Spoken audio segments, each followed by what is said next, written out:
What is up, guys, and welcome back to another Destiny video. So today we're going to be talking about the new bad JuJu that was just added to the game in Destiny 2. I got to test this weapon today. I used it in PvE and just PvP, and so I'm going to give my review on what I think of the weapon, if it's better than its Destiny 1 counterpart, or it's worse, or if it's just as good. So before we get into my actual review, let's just talk about the perks it has in Destiny 2. It has full auto as it did in Destiny 1. It has string of curses like it has in Destiny 1. But I think this time it has rampage. I don't know if it had rampage in Destiny 1, but it has rampage now. And so you have rampage and you're going to be reloading your magazine every time you get a kill. So you have rampage and a reload, which is really nice, and it's full auto.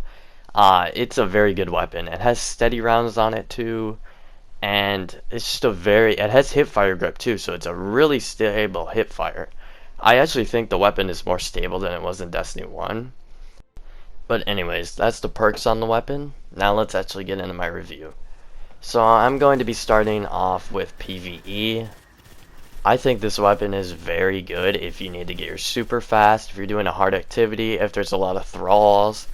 Like the mission to get bad JuJu at the end, there's a lot of thralls. It's very good for that because you don't have to reload and you get the rampage and you're building your super faster. I think it's a very good PvE weapon. I'm going to be giving it a 4 out of 5 though. And the reason I do that is because there's a lot of better heavy exotics to use still, like 1k voices, even whisper maybe, I don't know. There's just better weapons I think still. But actually, now that I think about it, the reason I give it a 4 out of 5 is because you could still use it in PvE because of that new Swarm of Raven grenade launcher with spike grenades from Iron Banner.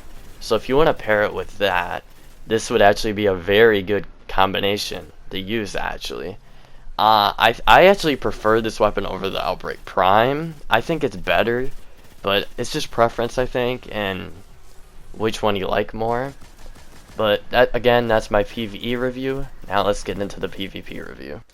So this weapon in PvP is just awesome. I think it's amazing. The full auto is just awesome. You can just get the optimal time to kill every time as long as you're holding down the trigger and getting headshots. You can, if with the meta of everybody kind of just holding hands and team shotting, you can just kill everybody without even having to reload, and you're gonna get rampage.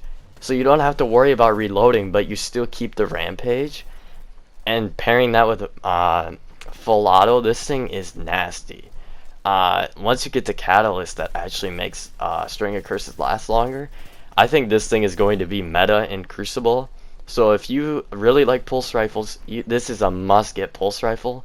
I'm going to give it a 5 out of 5 in PvP, a perfect score.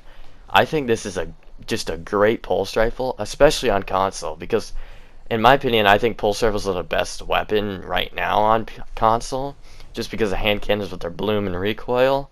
So if you're on console, I think this is going to be meta. I think this is the best weapon to use in Crucible right now. I like it that much. I just thought it was amazing. Not having to reload with the rampage, I mean, it's amazing. So I'm going to give it a 5 out of 5, and that's my PvP review. So just as an overview, I'm going to give it a 4 out of 5 for PvE and a 5 out of 5 for PvP.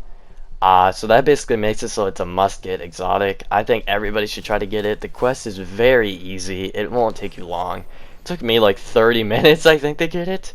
It's really not a long quest.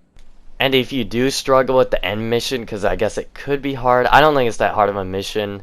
But if it is for you, just go on LFG. There's probably people there to help you out, or on a stream or something. Just get somebody to help you. And I think everybody should get it. I could see this thing being a big use in Crucible, so get it while you can before everybody has it, and have your fun with it. So that's going to be my review of this exotic. It's one of my favorite exotics in Destiny 2 right now actually. I really like this weapon. I like how they made it more stable, I think, in Destiny 2. They made it have more, like, what I mean by that is more stability. I just think they improved it overall, and it's a great exotic. So thank you guys for watching, and I will see you guys in my next video.